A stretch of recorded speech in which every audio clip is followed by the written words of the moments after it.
नमस्कार दोस्तों, स्वागत है आपका हमारे चैनल टेक्नो 360 के अंदर। आज हम आपको ये दो प्रोडक्ट दिखा रहे हैं, हाइड्रोजन परऑक्साइड है और पोटेशियम परमैंगनेट है। पोटेशियम परमैंगनेट को हम KMnO4 कहते हैं, केमिकल फार्मूला है इसका। और ये जो हाइड्रोजन परऑक्साइड है इसको हम कहते हैं H2O2, ये इसका केमिकल फार्मूला है।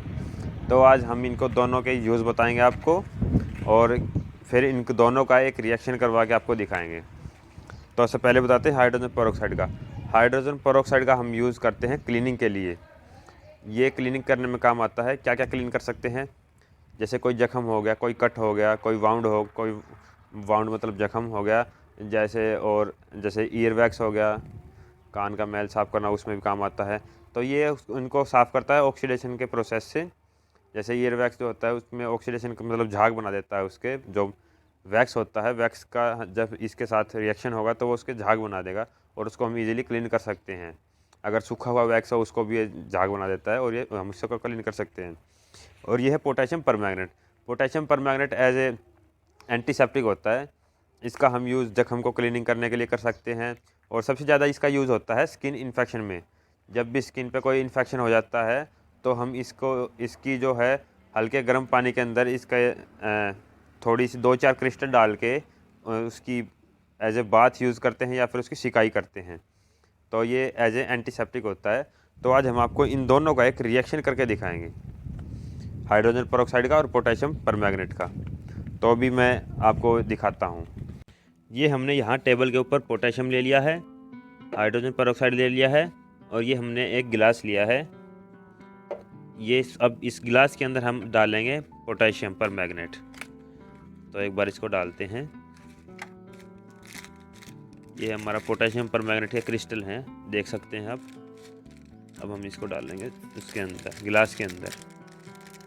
हम पहले थोड़ी अमाउंट पे ट्राई करेंगे, तो हम पहले थोड़े से क्रिस्टल डाल लेते हैं इसके अंदर।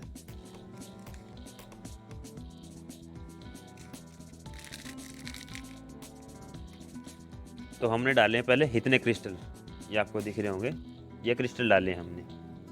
तो अब इसके बाद हम इसके अंदर डालेंगे अपनी जो हाइड्रोजन परऑक्साइड थी वो। तो मैं थोड़ा सा पीछे होके डालूँगा क्योंकि मेरे को पता है इसके अंदर कुछ ना कुछ रिएक्शन ज़रूर होना है। ये देखिए दोस्तों, इसके अंदर इसको डालते ही कैसे रिएक्शन हो रहा है और ये धुआं निकल रहा है। ये देखिए नीचे बुलबुले बन रहे हैं। जितनी बार डाल रहा हूँ उतनी बार दिक्कत हो रही है इसके अंदर। ये देखिए, वो तो ये मान लो ये जो है हमारी हाइड्रोजन परऑक्साइड, ये 6% वेट बाय वॉल्यूम है। ये इतनी डाइल्यूटेड है। अगर मान लो ये 10% होती, 20% होती तो कितना रिएक्शन होता है वो देखो। ये देखिए दोस्तों, तो मैं एक बार इसके अंदर पोटेशियम डालता हूँ एक बार और फिर अपने और हाइड्रोजन परऑक्साइड ऐड करेंगे। ये बीच में देख के डालूँगा। अभी कुछ नहीं हो रहा है, न्यूट्रलाइज हो गया शायद। और डाल लेते हैं पोटेशियम। और ये हमने बहुत सारा पोटेशियम इसके अंदर डाल दिया है। लगभग 10 ग्राम पोटेशियम डाल दिया, 10 से भी कुछ ना कुछ ज़्यादा है क्योंकि इसके अंदर 20 ग्राम था। हमने 10 ग्राम से कुछ ना कुछ ज़्यादा ही डाल दिया है। तो अभी हम इसके अंदर डालेंगे अपनी हाइड्रोजन। अब मैं एकदम से हाइड्रोजन डालूँगा, थोड़ा पीछे हट जाता हूँ मैं।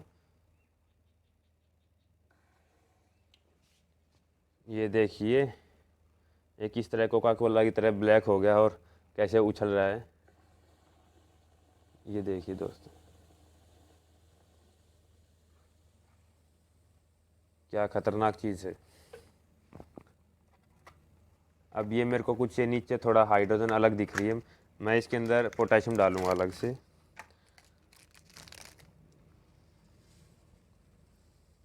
ये देखिए, अब ये शायद न्यूट्रलाइज हो गया, अब ये काम नहीं कर रहा। इसके अंदर हाइड्रोजन डालने पे ये काम करता है लेकिन पोटेशियम डालने पे काम नहीं करता। तो पोटेशियम के अंदर हाइड्रोजन कभी भी ना डालें, वो ख़तरनाक भी हो सकता है। इसके अंदर क्या रिएक्शन हुआ वो हम अभी आपको बताएंगे।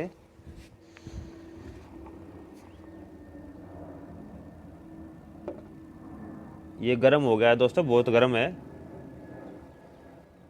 काफ़ी गर्म हो गया है ये, और ये बन भी एक काफ़ी गाढ़ी चीज़ बन गई है। ये देखिए तो आपको भाप उठती दिख रही होंगी।